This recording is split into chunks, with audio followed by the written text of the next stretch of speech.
Today, we'll be looking into 5 different YouTubers who attempted to create their very own video games, but completely failed. Developing your own video game requires a ton of work, and unfortunately for the first game on our list, it seems this creator just stopped working. 2 massive YouTubers by the names of Lazarbeam and Fresh, who have a combined subscriber count of almost 30 million subscribers, were some of the biggest gaming creators on the platform in the 2020s, with Lazarbeam even appearing in some of MrBeast's videos every now and then. With such popular creators, you would assume this game would have no problem becoming a huge success, but their game titled World Boss was anything but successful, with only 18 people currently playing as I'm recording this video. World Boss was announced on January 14th of 2022 with a 10-second teaser trailer and positioned itself as a casual arena multiplayer shooter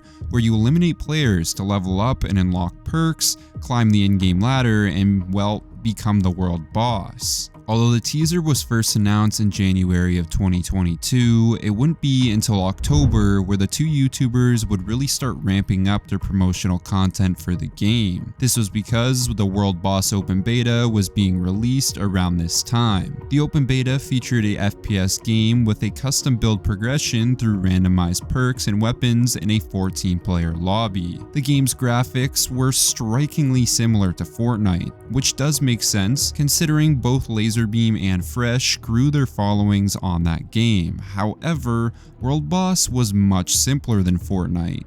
It was a basic multiplayer shooter with no strategic objectives and very easy to grasp mechanics. The type of game you could turn your brain off and just run around the map shooting your enemies with no real strategy. The only goal of this game was to get to the top of the leaderboard and become the world boss. You would accomplish this by eliminating your enemies and gaining more levels. However, if you died too many times, then your level would reset to keep the World Boss leaderboard constantly changing. The World Boss, or just the guy in first place, would have a slight HP buff along with a massive crown that shows up across the minimap, incentivizing other players to work together and chase down the World Boss to defeat him. The World Boss also had special abilities like Corruption, which would shut down different sectors on the map, making them inaccessible for other players to get to, and if the World Boss was able to shut down 3 different sectors in one lobby, he would win the game and the entire lobby would reset.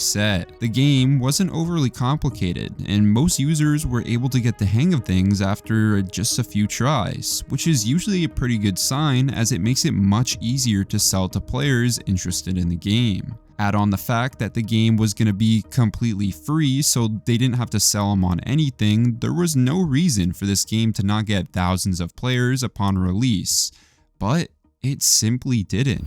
During the open beta phase of World Boss, the game encountered significant backlash from players, primarily due to persistent technical issues and gameplay mechanics that did not meet player expectations. One of the most critical problems was network instability, which led to frequent disconnections and session interruptions, severely impacting player progress and overall game enjoyment. These technical glitches were not minor, but game-breaking, causing players to lose their in-game progress repeatedly, which defeats the purpose of the entire game, as the entire point is to progress until you are the world boss. And if you can't progress because of these glitches, well, you could understand where the player's frustration is coming from. Additionally, despite the game's graphical simplicity, many players reported poor optimization, which resulted in lag and performance issues even on high-end computers. This underwhelming performance contrasted sharply with the expectations set by the high-energy promotion and reputation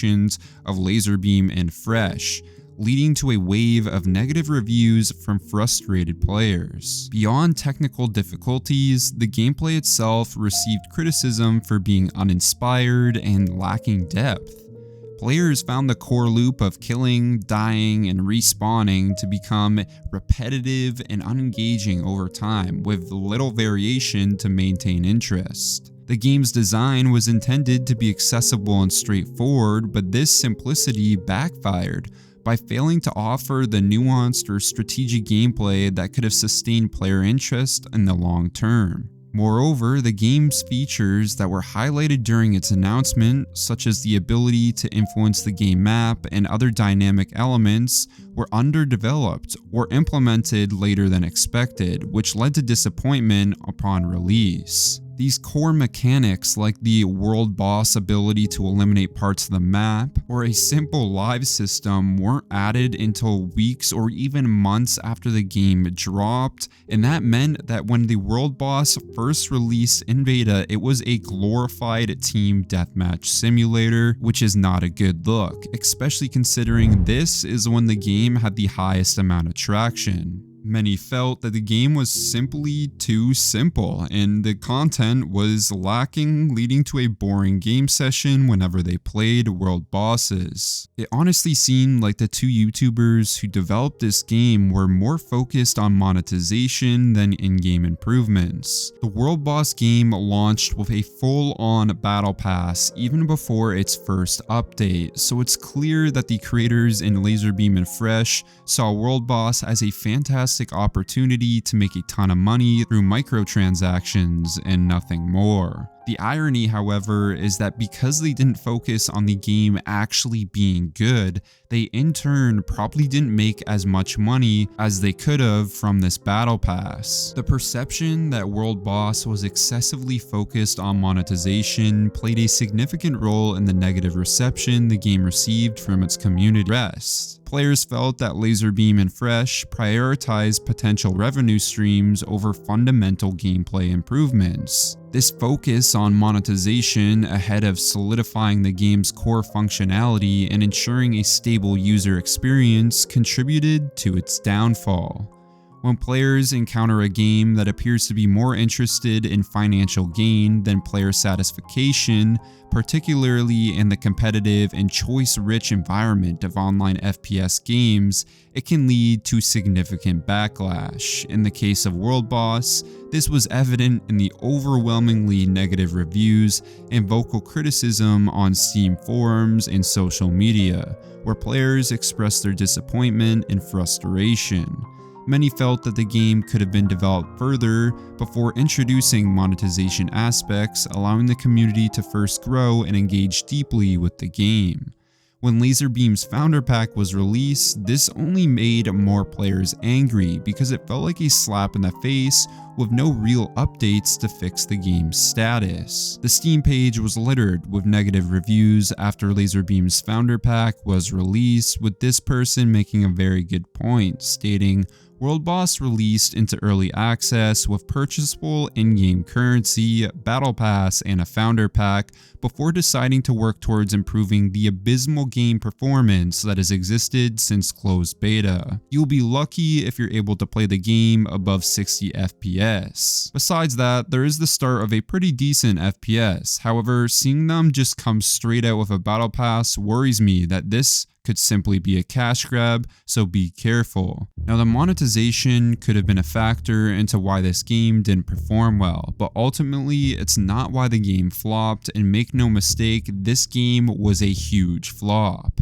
At release and its peak, the game had a maximum of 1,300 players, which is literally nothing when comparing the reach in which both Lazarbeam and Fresh have on their YouTube channels. I wouldn't have been surprised if World Boss saw a massive spike in its opening week and fell off, but the game was never even on to fall off. The game was literally dead since launch, and this is so puzzling. World Boss, despite being a free game backed by YouTubers who have a combined following of nearly 30 million subscribers who posted videos promoting the game, amassing over 5 million views, were only able to reach a peak of 1,300 players. This figure is remarkably underwhelming, considering the game being free to play, a model typically known for lowering barriers to entry and encouraging large numbers of players to try the game. The expectation would naturally be that a game promoted by such high-profile influencers would convert a significant portion of their viewers into active players, especially when there is a no-cost barrier. However, the actual player turnout suggests a disconnect between the accessibility of Lazarbeam and Fresh's viewers. A big issue with World Boss is that it was released on PC and nothing else, meaning those playing on Switches, consoles, or even mobile wouldn't have the ability to try out World Boss, and this was a massive oversight, as World Boss plays out like a mobile game.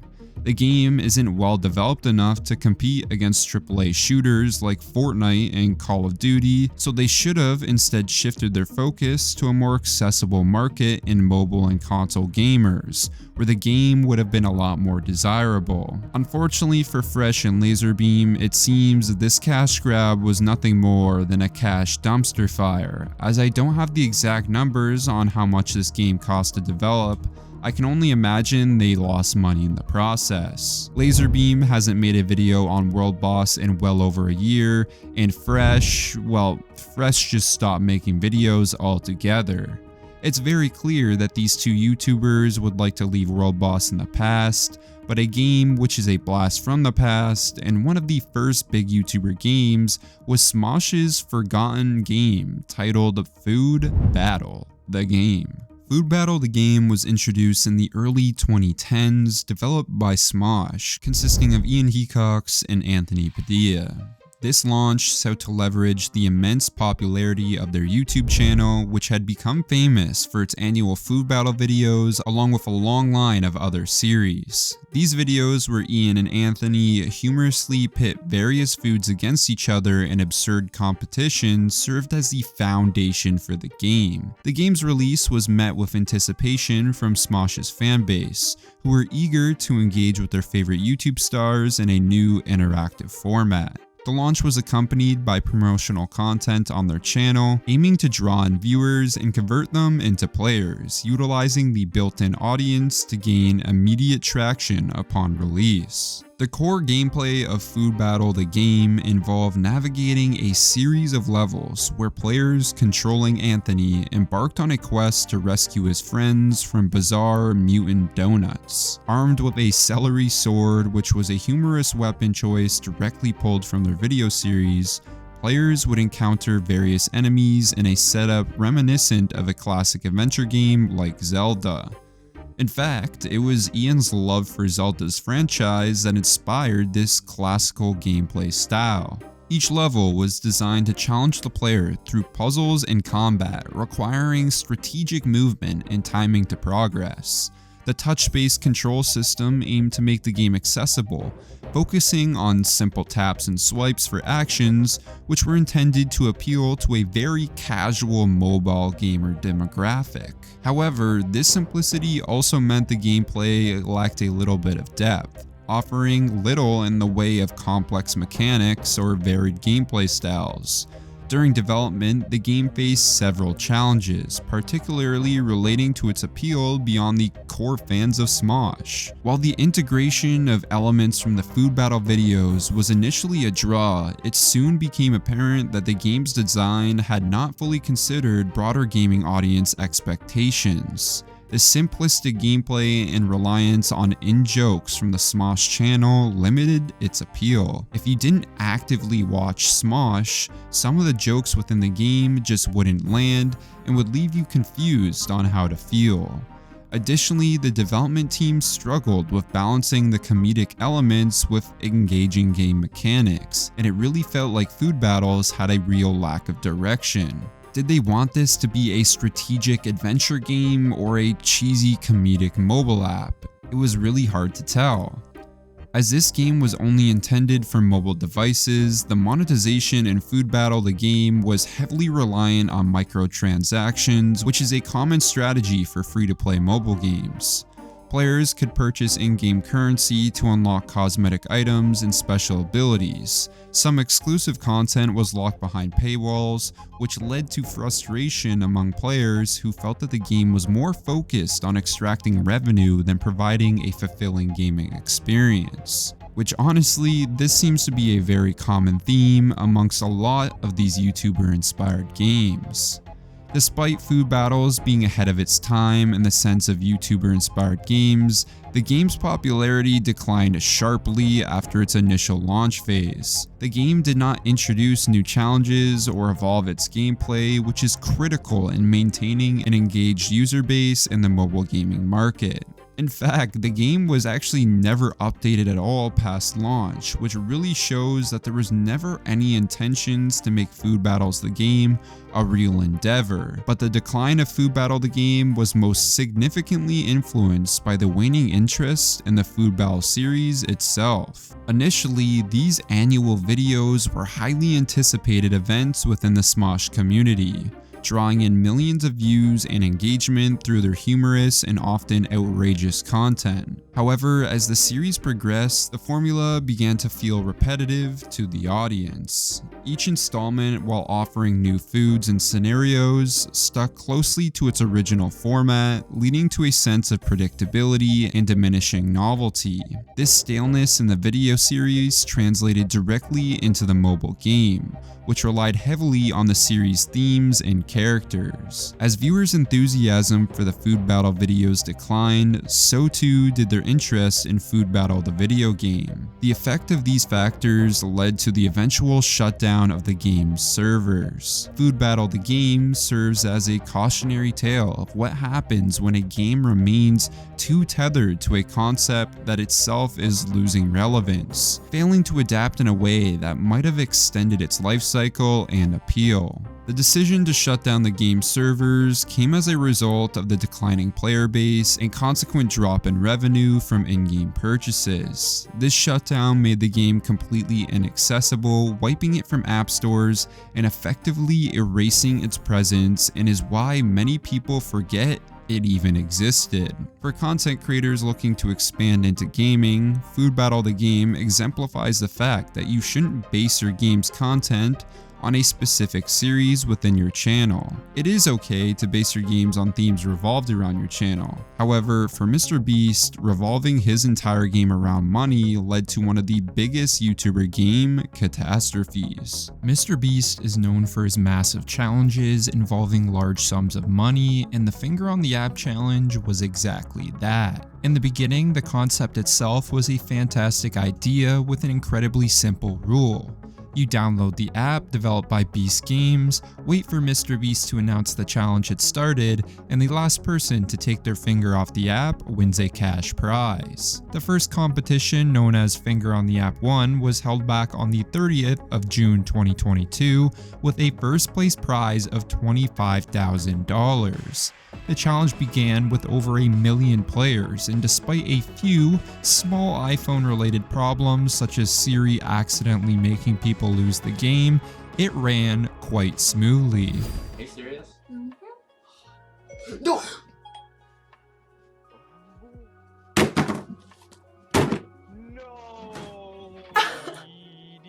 After 70 hours, there were 4 players remaining, and instead of letting them play it out until someone died from sleep deprivation, MrBeast decided to give out $20,000 to each of the 4 remaining players, a total prize of $80,000 instead of the original planned $25,000. MrBeast's generosity, the relative smoothness of the event, and the overall satisfaction from the competitors ultimately labeled the original Finger on the App challenge as a general success.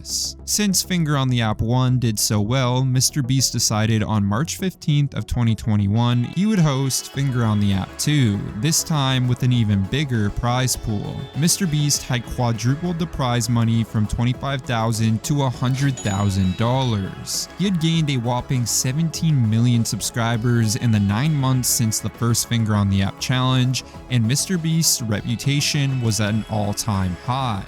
There was no way this event could be less successful than the first one, but boy, oh boy, was it ever so much worse. From the moment the challenge started, there were some significant problems. Firstly, there was way less people playing Finger on the App 2 than Finger on the App 1. This could be attributed to lockdown restrictions lessening up and more people being outside, but ultimately that didn't add up, as MrBeast had grown a massive amount over these past couple months. There was much more promotion towards Finger on the app too, and this should have been shown with a much higher player count. However, as time progressed, it would be discovered that the quantity of players was really only the beginning of the problems associated with the challenge. The next thing to be dealt with were the glitches.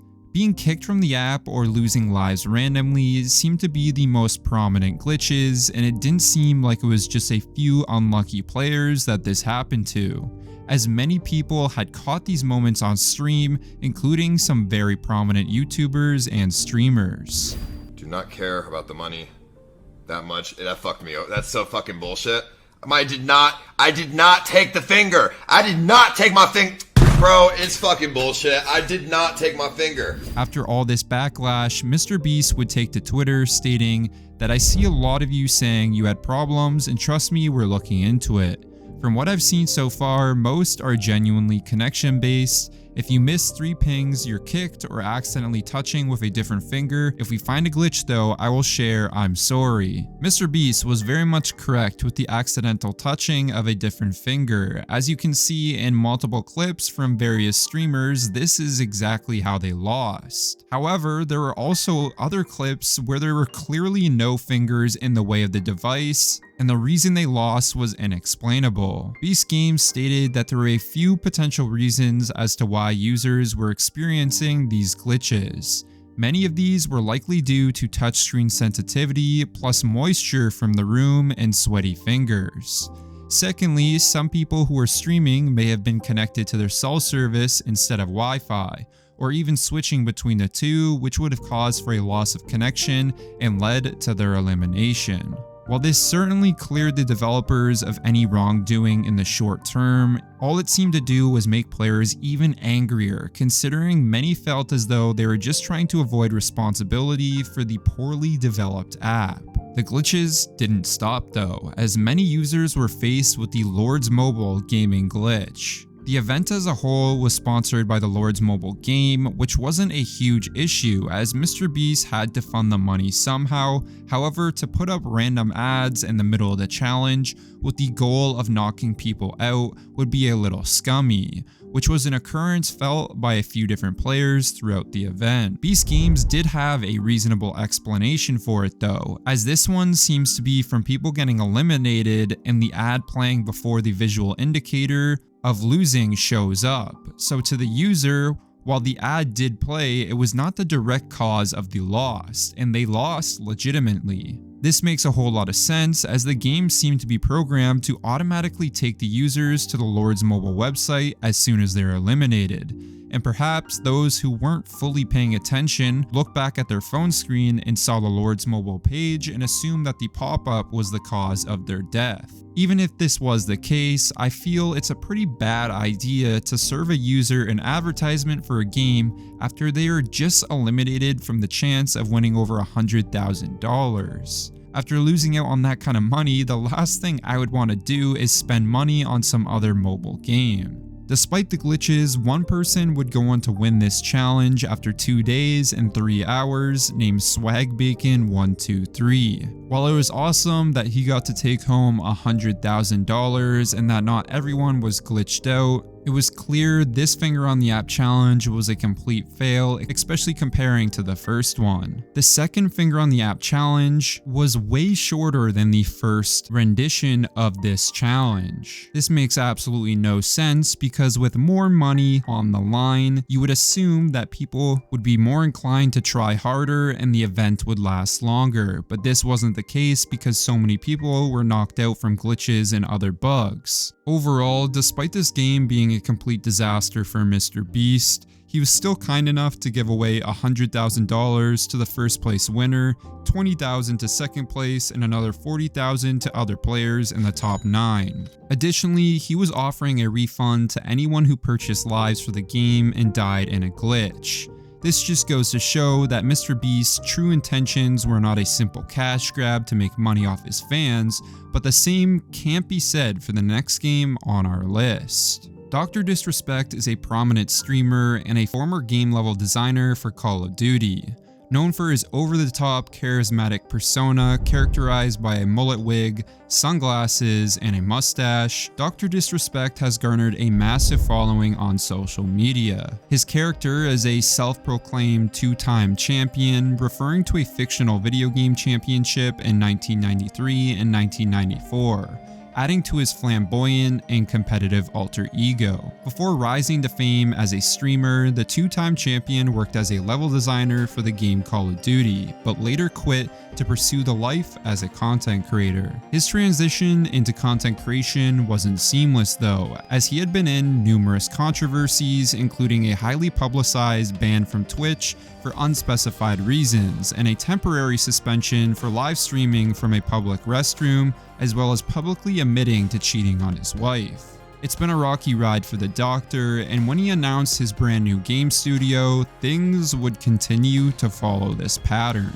Midnight Society, a studio co-founded by Dr.Disrespect along with industry veterans like Robert Bowling from Call of Duty and Quinn Del Hoyo from Halo, was launched with a vision to disrupt traditional game development by involving the gaming community from the very beginning stages of the game creation. The studio was announced in December of 2021, signaling a new phase in Dr.Disrespect's career. The studio's first major project, Dead Drop, was supposed to be an ambitious vertical extraction shooter, a genre choice that underscores the studio's desire to innovate, as it would be the first of its kind. The game quickly drew attention not only for its unique gameplay concept, but also because of Dr.Disrespect's celebrity status, as he was one of the largest streamers on social media. Dead Drop aimed to blend Dr.Disrespect's bold personality and gaming industry expertise into a product that was as distinct and better than any other creator-led game. The initial excitement around Dead Drop was fueled by the sale of 10,000 Founder Pass NFTs in March of 2022, which were required to access early builds and participate in the development process of the game. These NFTs, besides granting early access, also provided unique in-game items and perks, making them a hot commodity, with a price tag of around $50 to mint, including gas fees. Today, these NFTs are selling for roughly $350 at the very cheapest, which is a 600% increase from its original price. This massive increase would lead you to believe that the game was a huge success. However, the journey from concept to execution has been awful. One of the major criticisms faced by Dead Drop stemmed from its reliance on NFTs, which sparked a backlash from parts of the gaming community wary of blockchain and cryptocurrency influences in gaming. There are thousands of examples from different NFT games that have turned out to be full-blown scams, and it's totally understandable as to why people wouldn't like crypto to be involved with the gaming industry. Additionally, Dr.Disrespect's responses to these criticisms were often seen as dismissive, ignoring the concerns of his fans and doubling down on the future of Web3 gaming. If Dead Drop ended up being a solid game though, I believe they could have proved the haters wrong about every NFT-backed game being a complete scam, but unfortunately for Dr.Disrespect, his haters were correct. Through the entire release of Dead Drop, including the alphas, betas, and more, they encountered significant hurdles, particularly concerning the game's gameplay mechanics and overall performance. Numerous players have voiced their frustrations with the game's core elements such as gunplay and balance, which are crucial for an engaging first-person shooter experience.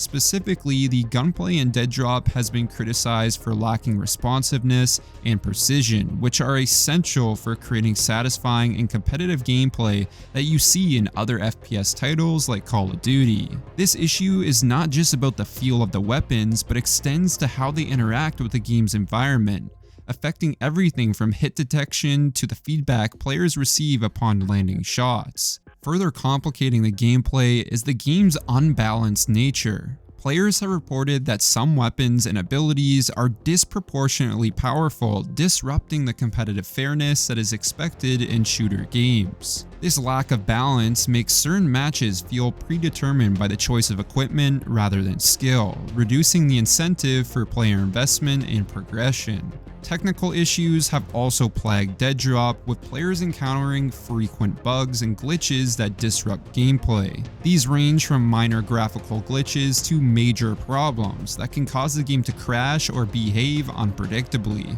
Such technical shortcomings can break the immersion and frustrate users, leading to a decreased player base as individuals abandon the game for a more stable experience on other FPS titles. One of the most ambitious but also criticized aspects of Dead Drop is its focus on vertical gameplay. This design choice sets it apart from many traditional shooters which primarily feature horizontal layouts. While innovative, the verticality in Dead Drop has proven to be disorienting for players, as most people while gaming simply just don't look up. I know this sounds dumb, but it's a literal fact that FPS players rarely look vertically and only horizontally while playing. This is a huge level design flaw, which is quite ironic considering Dr. Disrespect's extensive background in level design. But if you really think about it, the game in which Dr. Disrespect did most of his work was in Call of Duty Advanced Warfare, which had massive issues with verticality as well, and is considered to be one of the most hated games of the franchise. Despite all of these issues I've listed today, Midnight Society has continued to release updates and new features for Dead Drop, including new weapons, game modes, and tactical elements like healing consumables and throwables. In terms of community and player engagement, Dead Drop has struggled to maintain a robust player base, or really a player base at all. The issue is critical for any multiplayer game, as a thriving community is essential for the game's longevity and success. You literally can't play multiplayer if nobody else is playing. The exclusivity caused by the NFT barrier to entry, as well as the ongoing controversies, are what contributed to Dead Drop being a dead game. Considered by many a cash-grabbing scam, but it's not the only game on this list people are calling a cash grab. Race with Ryan was developed by 3D Clouds and published by Outright Games, officially released on November 1st of 2019. Ryan himself obviously didn't have much input on the game's design, as he was just a mere child when it was being developed, and well, he still is. The game is based on a very popular children's YouTube channel titled Ryan's World, formerly known as Ryan's Toy Review. For those unaware, Ryan KG is the young star of Ryan's World, a content powerhouse in the kid-friendly YouTube sphere started all the way back in 2015. The channel features Ryan engaging in playtime activities, educational content, and unboxing toys, which quickly captured the attention of millions of children worldwide. As his popularity soared, Ryan's brand expanded into a multimedia empire, including TV shows, a line of toys, and most forgotten, Race with Ryan. The development of Race with Ryan focused on creating a family-friendly racing game that mirrors the vibrant and playful nature of Ryan's World. The game features simple racing, controls, auto acceleration, and auto steering to accommodate younger players or those new to video games. It includes a variety of characters and vehicles from the Ryan's World universe, which players can unlock as they progress. Players race through 6 themed locations, collecting Ryan's famous mystery eggs, which contain power-ups like burger shields and sticky slime to gain advantages over the competitors. Essentially, this game was a complete rip-off of Crash Bandicoot Racing, or more widely known, Mario Kart. Despite its broad promotional efforts and the popularity of the Ryan's World brand, the game Race with Ryan received mixed reviews. While it was designed with young children in mind, offering easy controls and colorful environments, it lacks the depth and complexity that might appeal to more experienced gamers. Critics have noticed that the game does not provide the rich content or challenging gameplay that justifies its price. especially when compared to more established titles in the racing genre like Mario Kart. This comparison highlights the expectations for value and quality that come with the price of video games, regardless of the target demographic. Although Race with Ryan is about half the price of Mario Kart, it's about 1/10 the quality of the game. The only environment I could see someone choosing Race with Ryan over a game like Mario Kart is a parent simply looking for a cheaper buying option and having a lack of knowledge on the differences between the two games.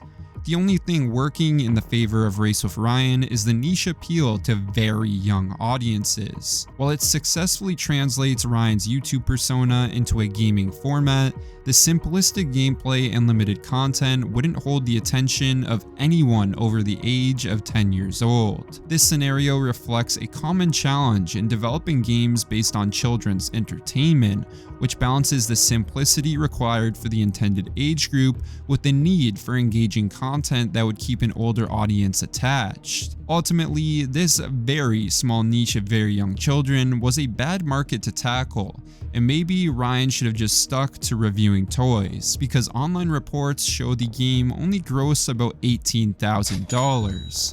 But that didn't stop Outreach Games from creating a DLC pack titled Road Trip Deluxe Edition, which featured more maps and more racers. Critics of the game even acknowledged that although everything within Race with Ryan is quite polished, it simply doesn't compare to AAA kart racers, which more kids would gravitate towards, with this critic stating, "Putting our opinion on the cynical Ryan phenomenon to one side, the resulting game is nevertheless a slightly below average kart racer that handles reasonably well but generally underwhelms. From the pitifully small number of tracks to the uninspired floaty light weaponry, give your kids a Mario, Sonic, or Crash Racer instead.